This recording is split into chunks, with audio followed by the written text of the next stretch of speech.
Hi, I'm Weston. I love talking about the Astros, and I'm here to talk about Game 58 of the regular season. Astros lose 6-2 over the Toronto Blue Jays. This one wasn't great, eh? I'm feeling a bit better than yesterday. Not completely, but I would say I'm now at a solid, 70. Whereas last night I was at, maybe a 50 at best. So I'm feeling a good bit better. Have a bit of a cough, so I'm going to clear my throat a lot. But I want to say thank you for everyone who said, who wished me to get well. It means a lot. Thank you, guys. Anyway, on to the actual game. So in the second inning, Kyle Tucker, panic, hits a ball to him, and he says, I'm going to try to stretch this to a double. And Kyle Tucker said, that is a really bad idea because I am Kyle Tucker. Kyle Tucker this season is an elite defensive right fielder. You can make the easy case that he might be the best right fielder defensively in all of baseball. Because if you look at just total outfield numbers defensively, he is elite. And then if you look at right field numbers specifically, he's even more so elite. So, defensively, he is 4 in defensive runs saved on Fangraphs among all outfielders, and second in UZR, which is Ultimate Zone Rating, which is a statistic that is very complicated because it has over 6,000 words in its description and an index, and I have not read it yet because it's 6,000 words long, and that is basically a book.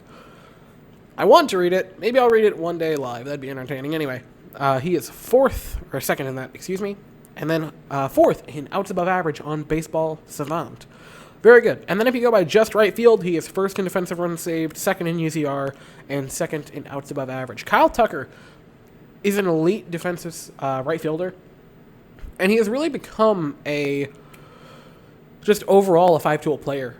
Fantastic at the dish, great in it defensively, and he has really good sprint speed. He's been slowly climbing up. I believe he's now in the top 70% of sprint speed, like in the 70th percentile, which is fantastic for Kyle Tucker. He should be an all-star. I don't think he will be because everyone hates the Astros. I realistically think the Astros have 2 to 3 all-stars. I think Altuve should be. I think Tucker should be. I think Bregman maybe, and maybe even Correa should be. That being said, we're probably going to have 0 all-stars, or, you have to have 1. So we'll probably have exactly 1 and no one else because the Astros, everyone dislikes us. And if I really had to guess, I think the only all-star we'll have is, maybe Ryan Presley. I don't think they're going to want any of our position players. They'd let it be a pitcher, but not the position players. Because they hate us. Or maybe we'll have a few all-stars and I'll be horribly shocked. Anyway, on to the actual scoring. In the fourth, the Astros would load the bases. Miles Straw would draw a walk to make it a 1-0 ball game. And that was it for fun for the Astros for a while. In the fourth, Lourdes Gurriel, Yuli's little brother, would single to make it a 1-1 ball game. And then Panic would homer to make it a 4-1 ball game.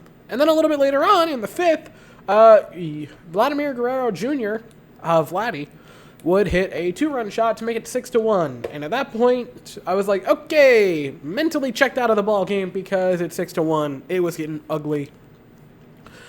And the Vladimir Guerrero home run, oh my gosh, that was such a meatball served up by Jose Urquidy.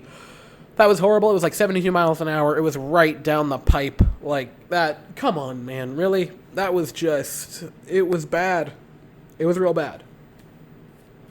In the ninth, the Astros actually started to kind of pressure the Blue Jays. They made it where the tying run was in the hole, which is still a decent way away, but they made it seem like it was maybe going to be interesting.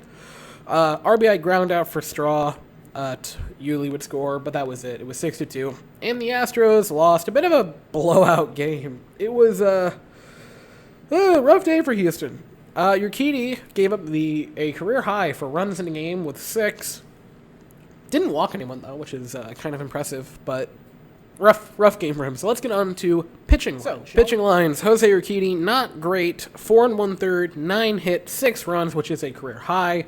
No walks, 5 strikeouts, pair of home runs. And only Paredes actually was pretty decent. 1 2/3, 1 hit, no runs, pair of walks, and a pair of strikeouts. So pretty decent. I think TK really hit it on the head today when he said Anoli kind of has to figure his stuff out. Because if he doesn't start to get a handle under it, he's probably going to be in Skeeterland. And that's accurate. He needs to start figuring it out. He's a very excitable person. And so I think that played a little bit better without people in the stadium. I think he's almost getting too hyped up to where I think maybe not nerves so much, but adrenaline is flowing too much in him.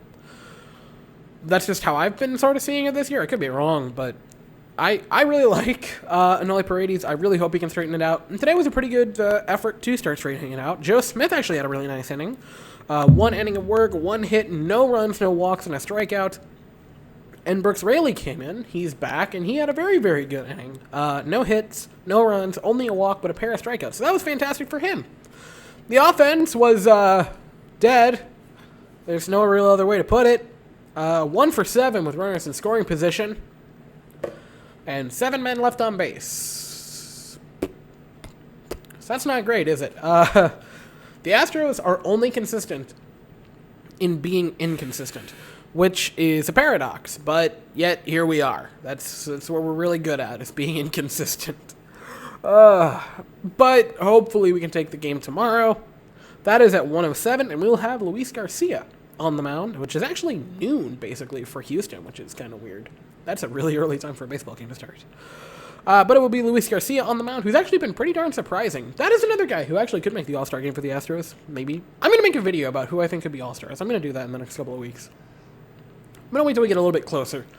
But then I think I might go through who I think our All-Stars could be, or at least should be, because we're probably going to have one. I need to stop talking and actually end the video, so thank you guys all so very much for watching. I hope you all have an absolutely fantastic day, and as always, go Astros.